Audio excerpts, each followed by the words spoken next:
Mesdames, Messieurs, bonsoir et bienvenue sur cette nouvelle édition d'information sur la télévision Labari.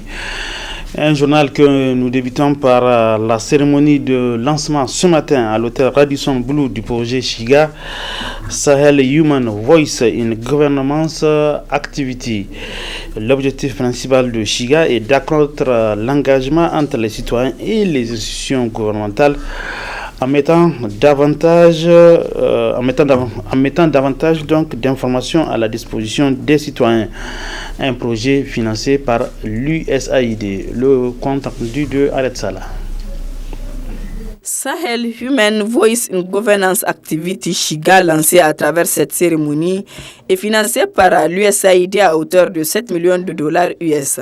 Shiga est un projet mis en œuvre par Financial Service Volontaire et vise à fournir une assistance technique aux organisations de la société civile et à soutenir les institutions gouvernementales pour renforcer leur efficacité et transparence dans la mise en œuvre des politiques publiques. L'objectif principal de Shiga est d'accroître l'engagement entre les citoyens et les institutions gouvernementales et mettre davantage d'informations gouvernementales à la disposition des citoyens en dotant la société civile des compétences nécessaires pour utiliser ces informations afin de devenir des partenaires constructifs dans l'élaboration des politiques de leur pays. Shiga est la continuation de ces partenariats solides et durables qui soutiendra les efforts du gouvernement pour rendre les informations disponibles et accessibles en temps opportun et pour renforcer la capacité de la société civile à utiliser ces informations en vue d'augmenter les opportunités d'engagement au niveau national et local. Je voudrais réitérer nos remerciements à l'endroit du gouvernement du Niger ainsi que les responsables des services publics qui nous ont assistés dans l'accomplissement de formalités d'installation de notre organisation au Niger. Le ministre de l'Aménagement du territoire présent à ce lancement a salué ce projet tout en espérant qu'il comblera l'insuffisance de coopération et de communication des organisations de la société civile dans la gestion des affaires publiques. Il est souvent observé que la contribution de ces organisations de la société civile n'est pas toujours bien perçue, aussi bien par l'État que par la population. Nous osons espérer que le programme Shiga comblera l'insuffisance de coopération et de communication sur la pertinence des approches des OC vis-à-vis de leur contribution à la gestion des affaires publiques. Shiga, à travers son équipe et ses partenaires, s'attellera à renforcer les capacités de structure de la société civile nigérienne afin qu'elle travaille plus efficacement avec le gouvernement et contribuer ainsi à ce que les institutions gouvernementales soient plus efficaces dans leur mandat et répondent aux besoins des citoyens. Avec l'orientation de structures comme la CAPEJ et le Haut Commissariat à la modernisation de l'État, ce programme les appuiera à mieux comprendre et communiquer les besoins des citoyens. La cérémonie de lancement des activités du projet Shiga a été rehaussée par la présence du médiateur de la République et de plusieurs autres invités de marque. L'ONG Femmes, Action et Développement FAD à Niger a procédé cet après-midi à la 3e édition de l'univers des femmes en politique. C'est un espace d'échange intergénérationnel des femmes en politique. C'était en présence de notre reporter Nafissa Zakou.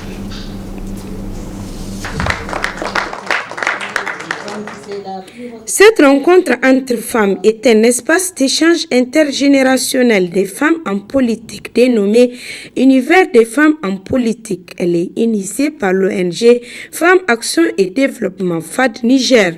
Ce cadre vise à activer le potentiel des femmes politiques en vue d'améliorer leur implication dans le processus électoral. Chaque mois, nous essayons d'identifier une femme ayant un parcours politique intéressant qui a l'habitude d'occuper des postes de responsabilité pour qu'elle puisse venir partager son expérience, son parcours avec d'autres femmes politiques afin qu'elle puisse s'en inspirer. Aujourd'hui, Madame Jumadène que nous avons, c'est une, comme elle vient de le dire, une petite fille rurale d'Agadez et chacune a un parcours particulier, un parcours différent. Donc c'est d'où l'intérêt de cet univers. Le résultat, c'est vraiment la prise de conscience des femmes, qu'elles aient à l'esprit que si ces femmes femmes ont pu réussir, c'est qu'elles aussi elles peuvent y parvenir, justement en suivant les conseils que vont leur promulguer ces femmes. La 3e édition de l'univers des femmes en politique a reçu comme l'invitée Madame Sanadi Timadan Hadatan, présidente de la haute autorité de protection à caractère personnel, après Madame Betty et Madame Christine Jacou pour les éditions précédentes. L'essentiel des points sur lesquels nous avons discuté, c'est surtout un peu notre engagement politique et les stratégies politiques que nous avons partagées avec les femmes. Comment persévérer, comment arriver à se frayer une place au sein des organisations politiques au Niger. Et puis, quelles sont les stratégies que les femmes doivent développer pour pouvoir, postuler aux prochaines échéances électorales au niveau des locales, au niveau des régionales et puis au niveau des législatives. L'appel que je lance à la gente féminine au Niger, c'est de prendre cette opportunité qui nous est offerte par le gouvernement de la 7e République qui vient tout récemment d'adopter la loi sur le quota qui rehausse le taux de 15 à 30%. Donc c'est vraiment un encouragement pour les femmes pour pouvoir un peu s'engager sur le plan politique. Après plusieurs questions relatives à l'implication des femmes dans le processus électoral, les participantes nous livrent leurs impressions. Alhamdulillah, on est vraiment contents. Et ici, j'ai eu aussi l'opportunité d'avoir Madame la ministre. Elle nous a vraiment éclairé de beaucoup de choses concernant son parcours politique. Et j'aimerais vraiment prendre son exemple pour être en haut, sinon devenir un jour une ministre aussi. Je suis très honorée de participer à cette rencontre, l'univers des femmes politiques, pour permettre un échange intergénérationnel, pour pouvoir inspirer nos femmes futures leaders politiques à avoir des comportements qui les amènent vers le succès et occuper des postes politiques. À noter que cette rencontre initiée par l'ONG FAD se tient chaque mois dans le but d'amener les femmes à prendre conscience de leur place au sein du paysage politique nigérien. Enfin, l'ONG FAD a décerné un cadeau à Mme Sanadi Timadan Hadatan en guise de remerciement pour avoir honoré de sa présence à cette 3e édition. Autre aspect de cette édition d'information, la commune de Walam accueille depuis quelques jours des déplacés de plusieurs villages de la zone. Ces populations déplacées ont reçu ce matin une délégation du groupe parlementaire de l'opposition conduite par l'honorable Issoufou Issaka du parti Lumana Africa. Le point avec Ismaël Moumouni. Rester insensible aux difficultés des déplacés suite à l'insécurité, cela ne saurait être cautionné par les parlementaires de l'opposition. C'est pourquoi ces députés du Modafa Lumana se sont rendus au camp des déplacés de Walam où se trouvent des milliers de personnes qui ont fui leur village à cause des attaques terroristes dans la région de Tillabéri. Cette présence des députés de Lumana au chevet des déplacés vise à s'acquitter de leur devoir de représentants du peuple en assistant ceux qui les ont mandatés.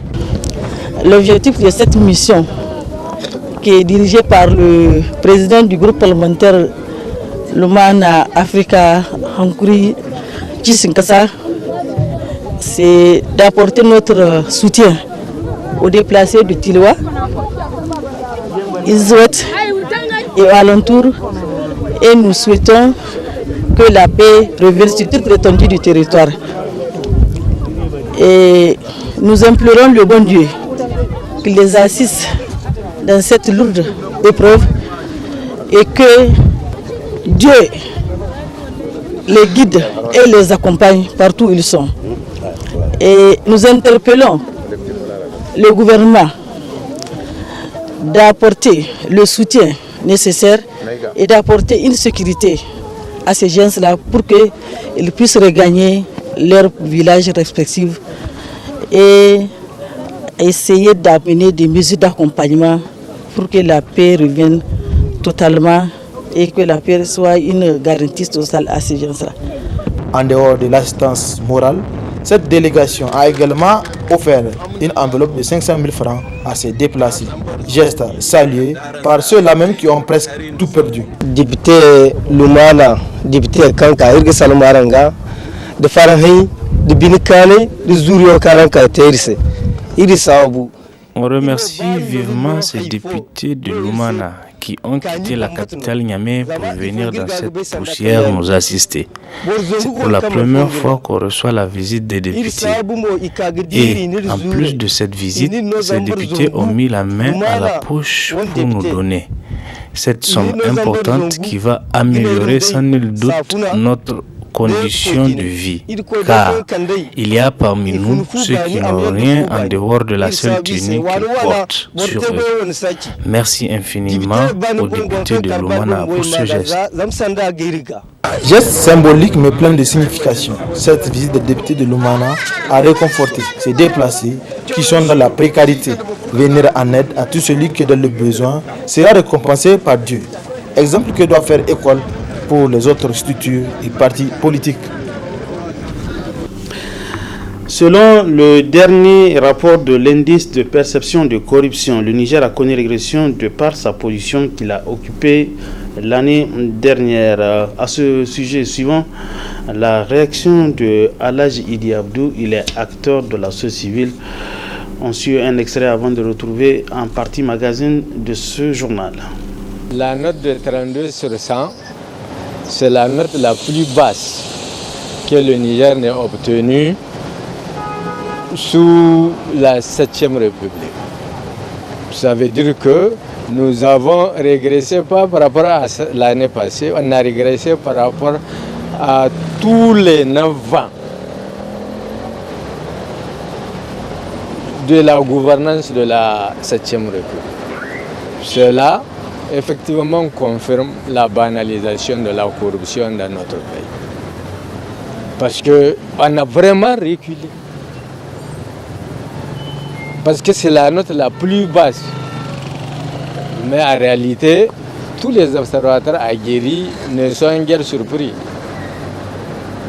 Parce que quand on a un pays où les gens estiment qu'ils peuvent faire ce que bon leur semble, et qui ne sont nullement inquiétés par la justice, mais c'est ça le résultat. Vous vous souvenez de beaucoup d'affaires. Je vous cite un exemple de cette affaire de biométrie, de permis biométrique, où on nargue les citoyens, malgré les conclusions de la Halcia, les gens ne sont pas inquiétés, les gens font ce que bon leur semble. Finalement, la loi, c'est pour le pauvre citoyen. Rendez-vous en fin de ce journal pour suivre l'intégralité de ce entretien. L'Académie des arts martiaux de Niamey sert de cadre depuis ce matin à la tenue de la foire des personnes en situation de handicap. Plusieurs produits sont confectionnés et exposés. Détail dans ce reportage signé Asmaou Seydou. Le handicap n'est point une fatalité, mais un handicap pour l'insertion socio-professionnelle pour des personnes qui en vivent dans une telle situation. Ils l'ont compris et ont décidé de bannir la mendicité au profit des activités génératrices de revenus. Cette foire en est une illustration où différents stands sont animés par des personnes en situation de handicap avec des produits artisanaux de menuiserie et cosmétiques. C'est une foire qui est organisée pour donner plus de visibilité à la personne handicapée. Cette foire entre dans le cadre du projet inclusif. Donc, elle est organisée pour prouver au reste du monde que la personne handicapée peut elle aussi apporter sa contribution dans l'économie du pays. Ces personnes qui sont là, ces artisans qui sont là, veulent prouver, veulent faire montre de compétences. Ils veulent démontrer que eux, ils ne sont pas là pour mendier. Ils ont dépassé cet aspect de mendicité. Donc, ils veulent donner l'exemple aux autres personnes handicapées qui sont encore dans les rues. Ce cadre de promotion est apprécié et salué par les bénéficiaires, même si à 2 jours du lancement, les clients se font encore rares. Vous savez, ici, les gens ne savent pas les articles des personnes en situation de handicap, mais à travers les foires, ce qu'il y a beaucoup de gens qui vont apprendre la connaissance de ce que les personnes handicapées sont en train de faire envers l'artisanat à Niamey. On est ici depuis le 22. Ça termine le 26, mais vraiment la clientèle, les gens ne viennent pas comme ça. Il y a ce problème-là ici. L'appel que j'ai à lancer au niveau de la population de Niamey, c'est de venir voir ce que les personnes handicapées sont en train de faire sur l'artisanat et aussi d'acheter les produits auprès des personnes handicapées pour les encourager. Que tout celui qui a acheté quelque chose à un handicapé, il est en train de l'encourager. Spécialisé dans la fabrication des savons. Savons à base de nos produits. Donc on a plusieurs gammes de produits, à savoir les savons de baobab, jugibier, nîmes, et balanites garbey et d'autres gammes encore. C'est une belle initiative aussi cette fois. Ça permet de faire connaître les produits nigériens. Population du Niamey et alentour, vous êtes tous invités à faire un tour à l'Académie des arts martiaux pour apprécier et encourager ces personnes en situation de handicap à cette foire qui se poursuivra jusqu'au dimanche 26 janvier 2020. Du sport dans ce journal avant la partie magazine, retenez que la Fédération nigérienne de sport Boule Feniboule organise depuis ce matin un stage de formation niveau initiation des arbitres venus de toutes les régions de notre pays et du Burkina Faso. La cérémonie officielle d'ouverture a été présidée par le directeur de cabinet du ministère des Sports en présence de plusieurs invités. À l'occasion de la formation des arbitres de sport boule, la Fédération nigérienne de boule a sollicité l'expertise d'informateurs de la Confédération africaine de pétanque. Une initiative saluée par le président de la Ligue de Niamey, justifiée par le président de la Fédération nigérienne de boule. L'apprentissage du jeu de boule aux autres catégories, l'adaptation de nos terrains de jeu aux normes internationales, la performance des joueurs entre autres. C'est dans le même cadre de connaissance des règles et de leur respect que la Feniboule a initié pour la première fois dans l'histoire du sport boule au Niger cette formation d'arbitres venus de toutes les régions et du Burkina Faso. Président à l'ouverture officielle de la formation, le président du comité olympique et sportif national du Niger, Kosni, a adressé ses encouragements aux dirigeants nigériens de pétanque de leur vision à vulgariser la discipline. Dans ce monde, il n'y a pas de fair play sans justice. Il n'y a pas de justice sans arbitre.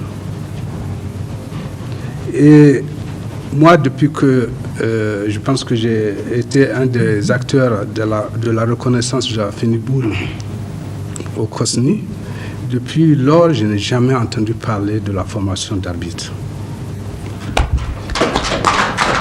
Alors, Monsieur le Président, vraiment, permettez-moi de vous féliciter pour cela, de féliciter votre partenaire du Maroc, de vous encourager à poursuivre dans cet élan-là, à aller toujours plus loin.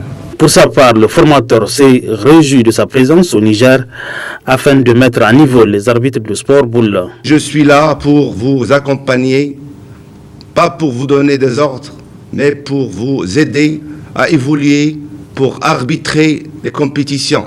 Nous sommes l'Afrique. L'Afrique doit faire et fournir beaucoup d'efforts pour être à la hauteur des compétitions nationales et internationales. À noter que la cérémonie officielle d'ouverture de la formation qui durera 2 jours a été présidée par le directeur de cabinet du ministère des Sports. Nous en venons à présent à la partie magazine de ce journal. Je l'ai annoncé, il s'agit dans l'entretien que nous a accordé l'acteur de la société civile Alhaji Idi Abdou.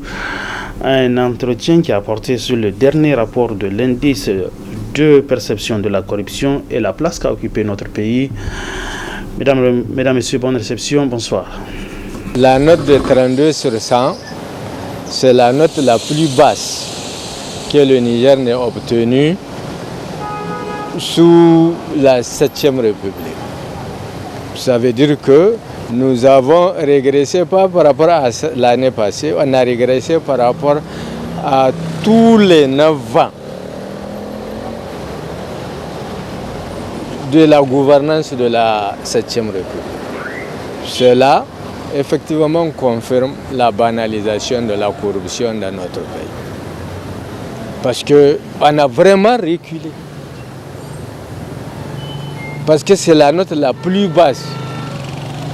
Mais en réalité, tous les observateurs aguerris ne sont guère surpris. Parce que quand on a un pays où les gens estiment qu'ils peuvent faire ce que bon leur semble et qu'ils ne sont nullement inquiétés par la justice, mais c'est ça le résultat. Vous vous souvenez de beaucoup d'affaires.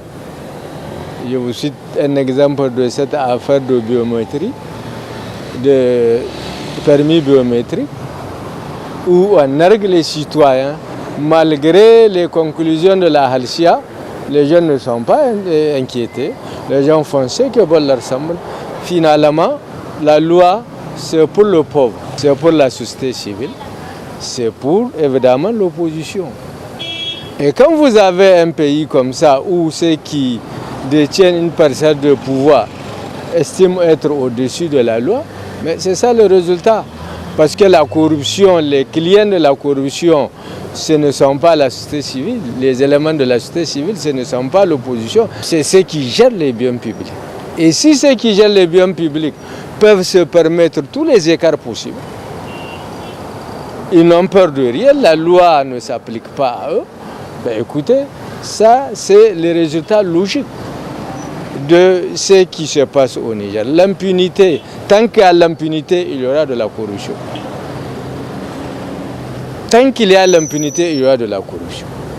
Donc, ça ne surprend personne. Vous vous souvenez, on parlait de cette affaire de 1000 milliards qui se sont évaporés dans le secteur de la défense. Au moment où des barbaries emportent nos vaillants soldats, mais cette affaire, apparemment, aucune autorité qui a qualité pour agir ne s'est prononcée ou n'a cherché à faire la lumière sur cette affaire, une affaire gravissime. Vous savez, la 7e République est effectivement caractérisée par les activités vulnérables à la corruption. Et quand on fait ce choix, le résultat ne saurait être qu'autrement. Donc, il n'y a aucune surprise. Le rapport de Transparency International, à travers son indice de perception de corruption, attribue une note de 32 sur 100 à notre pays. La plus basse note que le Niger n'a connue sous la 7e République. Ce n'est même pas un recul de l'année, mais c'est un recul sur tous les 9 ans. Ça veut dire que la corruption est pire qu'avec l'événement de la 7e République. C'est ça. Et à l'allure où vont les choses, je crois que le président de la République risque fort de terminer son dernier mandat avec la banalisation de la corruption au lieu de la corruption zéro, comme il le voudrait. Que le droit prime surtout. C'est ça l'état de droit, c'est ça le choix du peuple nigérien. On ne peut pas réussir une lutte contre la corruption sans une volonté politique inébranlable. Parce que ceux qui sont les clients de la corruption sont ceux qui gouvernent. S'il n'y a pas de volonté, les gens vont se protéger et au peuple de subir les conséquences. Donc il faut une volonté politique inébranlable qui puisse garantir la séparation des pouvoirs, qu'il n'y ait pas injonction dans les affaires judiciaires, qu'on laisse les organes mis en place pour lutter contre la corruption, de leur donner les moyens qu'il faut et de les laisser faire le travail conformément à la loi. Et que personne n'est au-dessus de la loi. C'est la volonté politique inébranlable qui garantit l'égalité des citoyens devant la loi. S'il n'y a pas de d'égalité entre citoyens, c'est qu'il n'y aura pas de lutte contre la corruption. Parce que les gens qui détiennent une parcelle de pouvoir se sentent au-dessus de la loi, ils peuvent faire ce qu'ils veulent, mais ils ne vont pas rendre de compte à la justice. Donc, une volonté politique inébranlable, c'est elle le préalable pour lutter contre la corruption. Quand vous avez cette volonté politique inébranlable, elle garantit la séparation de pouvoir, elle donne les moyens à la justice. Et elle laisse la justice faire son travail selon la Constitution. Elle donne les moyens aux organes qui sont mis en place pour lutter contre la corruption. Elle les laisse travailler conformément à la loi. Et tout ce qui touche un franc du contribuable répond devant la justice. Voilà la seule option.